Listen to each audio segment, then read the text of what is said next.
और आज तो खबर तो ये है कि चाइना अब इंडियन दवाइयों के दम पे जिंदा है। चाइना में एंटीवायरल नहीं है। दुनिया भर से चाइना इंडियन दवाइयाँ उठवा रहा है, मंगवा रहा है ताकि हम जिंदा रह सकें।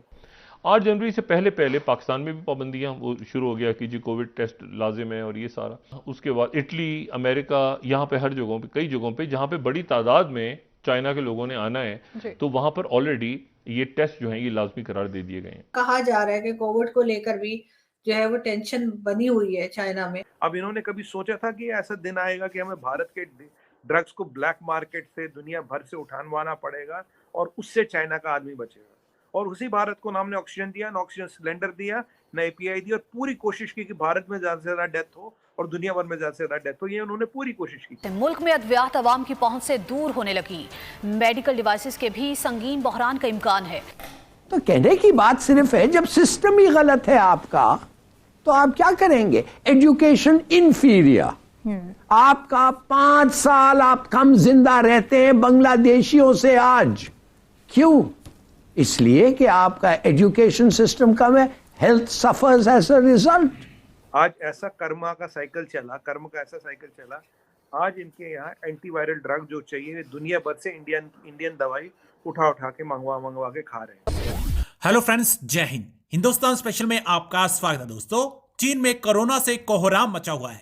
वहां कोरोना के संक्रमण कई बड़े शहरों में इस कदर फैल गया है कि लाशों के ढेर लगे हुए हैं। अस्पतालों में मरीजों को भर्ती करने की जगह नहीं बची है। दवाओं की सीमित आपूर्ति और अत्यधिक कीमत ने लोगों को भारत की सस्ती लेकिन अवैध रूप से आयाती जेनेरिक दवाओं का विकल्प चुनने के लिए मजबूर किया है।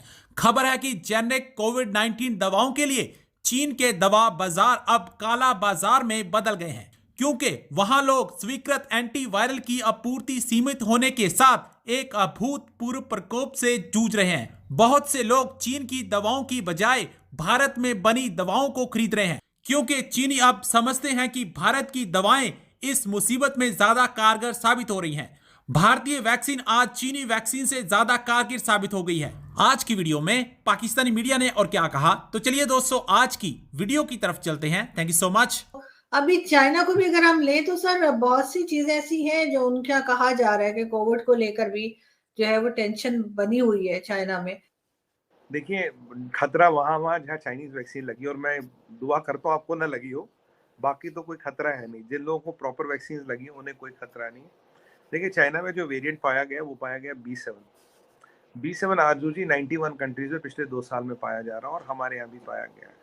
तो उसमें कोई नई बात नहीं है। B7 is not a variant of concern. Covid का वेरिएंट कंसर्न नहीं होता, but there is a concept called variant of concern. Variant of concern है जिसके कारण आपको खतरा, जिसके कारण आपको दिक्कत है। B7 वेरिएंट ऑफ कंसर्न नहीं है। डेल्टा वेरिएंट ऑफ कंसर्न था। आपको याद होगा डेल्टा में जो हवा जो ऑक्सीजन कमी हुई थी वो डेल्टा के कारण हुई थी। ओमिक्रॉन आया गया, it didn't effect India at all. तो मेरा ये मानना, जहाँ वैक्सीन प्रॉपरली हुई है जो इंडिया में हुई है, हमने 220 करोड़ वैक्सीनें लगाई हैं। 220 crore people have been inoculated और करीब 30% लोगों ने थर्ड बूस्टर डोज भी लगाया, उसको भी बढ़ा रहे हैं। एंड हम जीनोम सीक्वेंसिंग कर रहे हैं, हम इसको मैप कर रहे हैं। और आपको चाइना की 2-3 इंपॉर्टेंट चीजें बता दूं, तो we are in the control because what we are worried about is a new variant. तो लोग सतर्क हो रहे हैं। और आज तो खबर तो ये है कि चाइना अब इंडियन दवाइयों के दम पे जिंदा है। चाइना में एंटीवायरल नहीं है। दुनिया भर से चाइना इंडियन दवाइयाँ उठवा रहा है, मंगवा रहा है ताकि हम जिंदा रह सकें। सच्चाई तो ये है। और आपको मैं एक बार बताऊं, मैं आपको एक चीज बोलूंगा, ये इंपॉर्टेंट चीज आ रही है। जब डेल्टा आया था ना, यहाँ पे डेल्टा, हमें ऑक्सीजन चाहिए था जी। ऑक्सीजन में एक क्रायोजेनिक टैंक्स होती है जिनमें ऑक्सीजन स्टोर होता है। एक खास किस्म की टैंक्स होती है। सबसे ज्यादा क्रायोजेनिक टैंक जो दुनिया में बनाता वो बनाता चाइना। अब लोगों ने बोला आपको ऑक्सीजन दे तो स्टोर कहाँ करोगे, आप प्रोड्यूस भी करो, इतनी जल्दी फैब्रिकेट करना पॉसिबल नहीं होता। अच्छा, चाइना ने ना एक क्रायोजेनिक टैंक हमें दी, ना 1 लीटर ऑक्सीजन दिया हमें। ये रिकॉर्ड है। चाइना ने कुछ नहीं दिया, बोला हमारे पास कुछ नहीं है। राइट। मंगोलिया जैसी छोटी कंट्री से हमें आधा जहाज भर के ऑक्सीजन सिलेंडर और कंसंट्रेटर आए। हर कंट्री ने हमें भेजे except people's republic of China. ये देखिएगा, जब दुनिया में कोविड फैला, HCQ और अपना वैक्सीन बनाने के लिए हमें API चाहिए। API is the raw material. हम इनसे क्यों लेते थे? ऐसे नहीं, बस कोई खास टेक्नोलॉजी है, बट सस्ता पड़ता था क्योंकि हम दुनिया में सबसे सस्ती दवाई बेचते हैं। आरजू जी, इन्होंने ना HCQ के API भेजे हमें, ना वैक्सीन के टाइम भेजे। फिर हमने दाएं बाएं इधर उधर से जुगाड़ कर लिए, बना ली, वैक्सीन भी बनाई, HCQ भी बनाया। HCQ 140 कंट्रियों में भेजा, वैक्सीन भी हमने करीब 100-120 कंट्रियों में भेजे। इन्होंने तब भी दवाई नहीं भेजी। ये ना हमारे दिलो दिमाग पे लिखा है, दे डिड नॉट गिव। आज ऐसी कृपा प्रभु की कि हम 3000 से ज्यादा API गुजरात और यूपी में बनाने लगे, और 2023 के एंड में हमें इनसे कोई API नहीं चाहिए। We don't need any raw material from them. आप देखिए इनकी फितरत ऐसी है।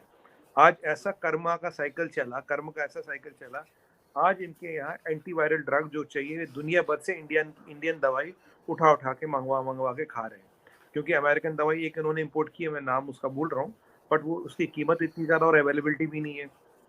अब एंटीवायरल ड्रग क्या करता है कि जब कोविड इनिशियल स्टेज में अगर आप खाओगे तो 80-90% चांस है उसको वहीं रोक देगा।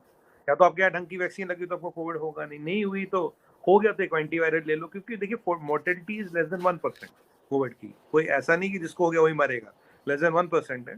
तो ये वाली चीजें हो रही थी वहां पे। आज ये चाइना इंडियन ड्रग्स पे को ढूंढ के ला रहा और उनसे अपनी जनता को बचा रहा है। अब इन्होंने कभी सोचा था कि ऐसा दिन आएगा कि हमें भारत के ड्रग्स को ब्लैक मार्केट से दुनिया भर से उठानवाना पड़ेगा और उससे चाइना का आदमी बचेगा? और उसी भारत को ना हमने ऑक्सीजन दिया, ना ऑक्सीजन सिलेंडर दिया, ना API दी, और पूरी कोशिश की कि भारत में ज्यादा से ज्यादा डेथ हो और दुनिया भर में ज्यादा से ज्यादा डेथ हो। ये उन्होंने पूरी कोशिश की थी, क्योंकि इन्हें पता था भारत 146 कंट्रियों में दवाई दे रहा है, 120 कंट्रियों में वैक्सीन दे रहा है। अब देखिए तब कॉड की बात आई, हमें बोला ना वैक्सीन बनाने को जो बाइडेन ने, अमेरिकन कंपनी को नहीं बोला।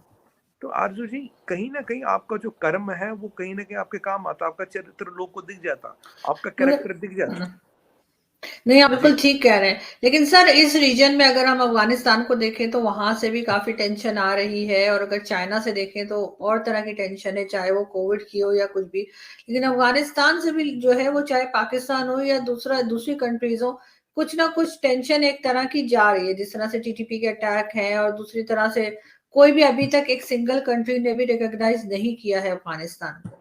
8 जनवरी से पहले पहले पाकिस्तान में भी पाबंदियां वो शुरू हो गया कि जी कोविड टेस्ट लाजिम है और ये सारा, और इंडिया में भी है हो गया। उसके बाद इटली, अमेरिका, यहाँ पे हर जगहों पे, कई जगहों पे जहाँ पे बड़ी तादाद में चाइना के लोगों ने आना है, तो वहाँ पर ऑलरेडी ये टेस्ट जो हैं ये लाजमी करार दे दिए गए हैं। पाबंदी नहीं लगी, लेकिन टेस्ट और उसके बाद क्वारंटाइन के जो सारे ये शुरू हो रहा है। और ये बात मैंने पहले भी की थी कि